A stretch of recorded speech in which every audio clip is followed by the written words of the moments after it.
High, chilli chicken তো সবাই রান্না করতে পারো, কিন্তু সয়াবিন চিলি কী করে রান্না করে দেখে নাও। প্রথমে সয়াবিনগুলোকে ভালো করে বয়েল করে নিতে হবে, তারপর সয়াবিনগুলোকে ম্যারিনেট করতে হবে। তার জন্য লাগবে 3 থেকে 4 টেবিল স্পুন সাদা তেল, কিছুটা পরিমাণ আদা কুচি, জিরের গুঁড়ো, সামান্য পরিমাণ নুন, লঙ্কার গুঁড়ো আর একটু চিনি দিতে হবে।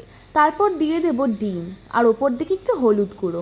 তারপর কর্নফ্লাওয়ার দিয়ে ভালো করে ম্যারিনেট করে নিতে হবে। ম্যারিনেট করে 15 থেকে 20 মিনিট রেখে দিলেই হবে। এটা সয়াবিনের কোয়ান্টিটি অনুযায়ী সব কিছু লাগবে ইনগ্রিডিয়েন্টস। তোমরা যদি সয়াবিন বেশি হয় তাহলে 2খানা ডিম ইউজ করতে পারো। তারপর তেল গরম করে সয়াবিনগুলোকে লাল লাল করে ভেজে তুলে নিতে হবে।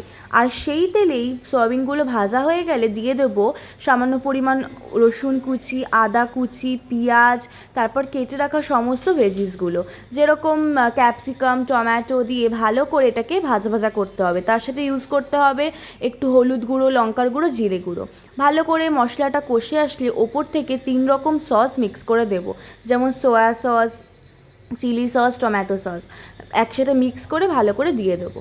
এটা যেরকম চিলি চিকেন রান্না করে সেই প্রসেসই, কিন্তু এটা সয়াবিন দিয়ে। তারপর ভেজে রাখা সয়াবিনগুলোকে ভালো করে এর সাথে কষিয়ে দিয়ে দিতে হবে। তারপর ভালো করে এটাকে লো ফ্লেমে রেখে রেখে রান্না করার পর ওপর থেকে জল দিয়ে একটু ফুটিয়ে নিয়ে নামিয়ে নেবো সয়াবিন চিলি। তোমরা কিন্তু অবশ্যই ট্রাই করো।